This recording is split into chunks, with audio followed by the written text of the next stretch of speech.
Om Swastiastu. Izinkan yang memperkenalkan diri, nama saya Inengah Sujaya, lahir di Desa Pujungan, Kecamatan Pupuan, Kabupaten Tabanan pada tanggal 26 Februari 1966. Saya menamatkan pendidikan dasar di SD nomor 1 Pujungan pada tahun 1980, kemudian pendidikan menengah pertama SMP Negeri Pupuan pada tahun 1983, kemudian melanjutkan sekolah ke SMA Negeri 1 Tabanan, menyelesaikan pendidikan SMA pada tahun 1986. Dan selanjutnya saya menamatkan pendidikan sarjana di bidang teknologi hasil pertanian pada program studi teknologi hasil pertanian Fakultas Pertanian Universitas Udayana 1991.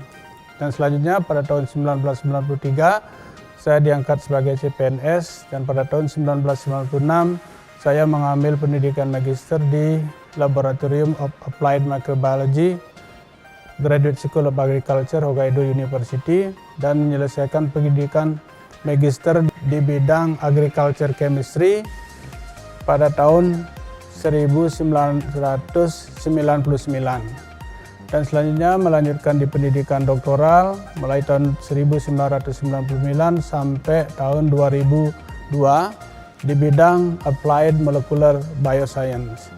Dan selanjutnya saya mengambil postdoctoral fellow pada Noten Advancement Center for Science and Technology Japan pada tahun 2002 sampai 2003. Dan setelah itu 2005 saya kembali ke Universitas Udayana dan bertugas kembali di program studi Ilmu Kesehatan Masyarakat. Mulai tanggal 25 Juli 2003, usulan guru besar saya disetujui di bidang gizi, mikrobiota, saluran cerna.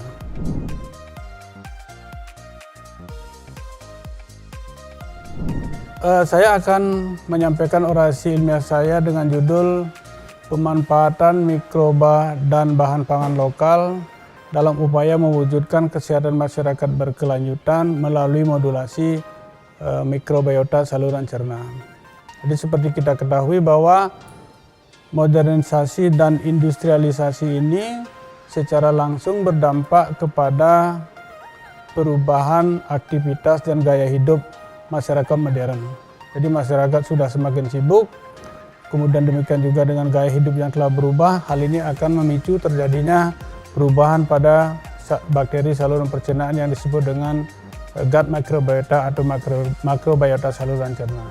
Jadi makrobiota saluran cerna adalah seluruh mikroorganisme yang ada di sepanjang saluran pencernaan manusia, dan ini paling banyak dipengaruhi oleh makanan yang kita makan.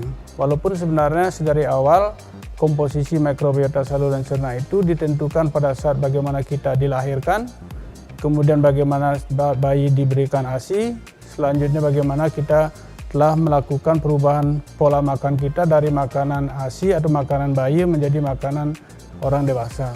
Sehingga pada saat itu mikrobiota kita akan menuju ke arah yang stabil dari aspek jumlah dan jenisnya.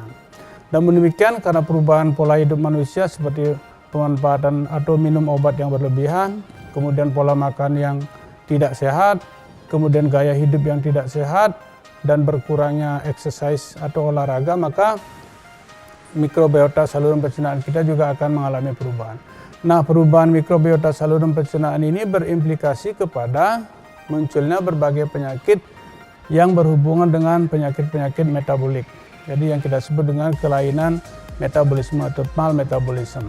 Dan ini sekarang melanda dunia, sehingga kita di Indonesia sebenarnya di samping kita mengalami beban kesakitan terkait dengan penyakit menular karena di daerah tropis, tetapi kita juga mengalami beban kesakitan di bidang penyakit non-communicable disease atau penyakit tidak menular. Dan salah satunya adalah penyakit yang sekarang melanda dunia, yang salah satu menjadi prioritas di Indonesia adalah terjadinya obesitas dan diabetes tipe 2. Nah, terkait dengan itu, karena ini adalah asal muasalnya berasal dari perubahan komposisi bakteri atau mikrobiota saluran cerna, maka kita mengembangkan berbagai upaya-upaya untuk bagaimana menyehatkan atau mengembalikan kembali mikrobiota saluran pencernaan yang telah berubah menjadi komposisi yang tidak menyehatkan, yang berimplikasi kepada berbagai jenis penyakit dan termasuk juga masalah gizi Jadi kita mengembangkan berbagai upaya-upaya untuk bagaimana melakukan atau mengembalikan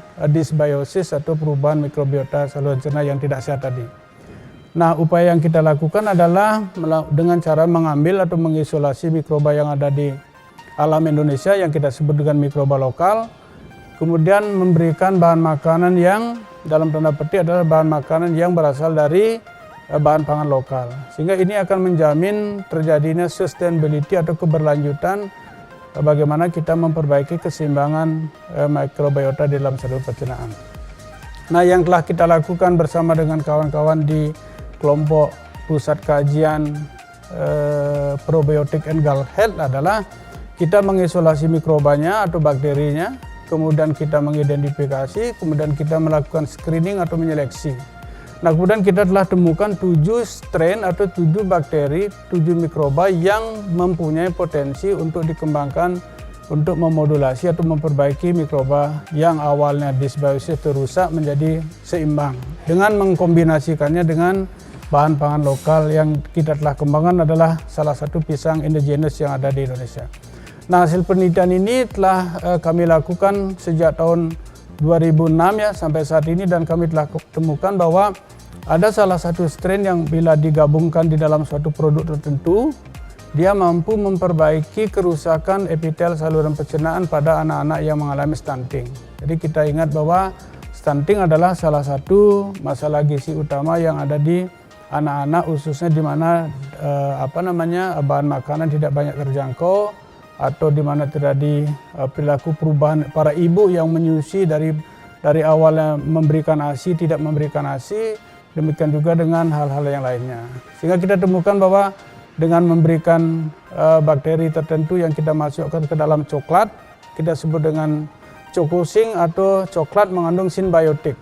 Kita berikan coklat dengan campuran pisang, kemudian dapat meningkatkan kesehatan saluran cerna dan dapat meningkatkan tinggi badan secara signifikan, berbeda dengan yang kita tidak berikan probiotik.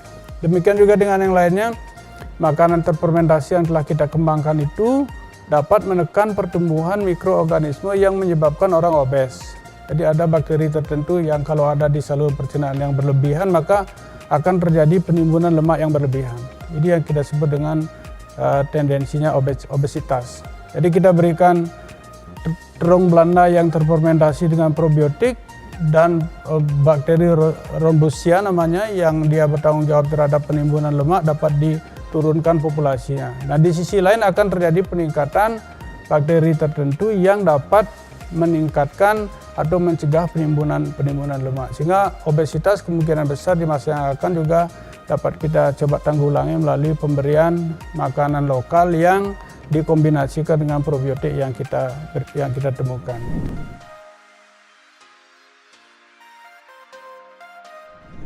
Jadi sekarang kita menghadapi badai penyakit non menular. Jadi penyakit utamanya adalah penyakit diabetes tipe 2 dan obesitas. Dan ini telah melanda tidak hanya orang dewasa tetapi juga pada anak-anak. Nah, temuan kita tadi terkait dengan produk sari buah terfermentasi dengan probiotik yang saya sampaikan tadi dapat mencegah pertumbuhan bakteri yang bertanggung jawab terhadap penimbunan lemak, maka di kemungkinan besar ini akan berpotensi untuk mencegah terjadinya obesitas. Dan yang berikutnya adalah pada anak-anak yang kurang gizi, seperti anak-anak stunting, ternyata kita temukan stunting itu selalu bersamaan dengan terjadinya yang kita sebut dengan dysbiosis atau perubahan komposisi bakteri Microbiotius yang tidak sehat. Dan ini cenderung berasosiasi dengan kerusakan saluran cerna. Jadi intinya adalah kalau kita memodulasi bakteri saluran cerna sehingga dia mempunyai keragaman yang tinggi, dia akan cenderung meningkatkan kesehatan saluran cerna. Karena bakteri kalau keragamannya tinggi, dia akan memfermentasi makanan yang kita makan, yang diberikan, menghasilkan asam-asam tertentu yang dapat menjadi bahan makanan daripada epitel saluran cerna. Sehingga epitel saluran cerna menjadi lebih baik. Nah, oleh karena itu, kekurangan gizi pada anak stunting itu yang kita temukan adalah tidak hanya diakibatkan oleh asupan gizi yang kurang, tetapi juga oleh efisiensi penyerapan zat gizi yang tidak maksimal, tidak optimal. Sehingga kita sehatkan dulu ususnya, sehingga kalau kita berikan makanan dengan probiotik tadi, penyerapan gizinya menjadi meningkat. Jadi tidak hanya masalah sekali, jadi tidak hanya masalah jumlah, tetapi juga masalah efisiensi penyerapan. Sehingga ini kira-kira yang nanti akan segera kami aplikasikan kepada masyarakat, khususnya di masyarakat di mana kasus-kasus stunting yang banyak sekali terjadi di Bali ya. Jadi ada 1 dari 3 bayi yang lahir itu berpotensi mengalami stunting.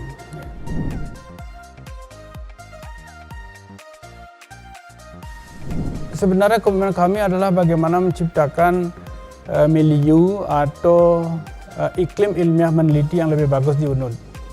Jadi kami telah kembangkan sebuah pusat kajian yang kita sebut dengan Pusat Kajian Probiotik and Gut Health, yang di dalamnya juga bersinergi dengan kita kembangkan juga yang kita sebut dengan Udayana University Culture Collection. Jadi Culture Collection itu adalah kita mengisolasi mikroba, kemudian kita memelihara dan mengawetkannya. Nah, kita ada sekitar 800 sampai 1000 jenis isolat atau strain yang siap digunakan untuk berbagai kebutuhan atau penelitian yang terkait dengan kesehatan dan obat-obatan.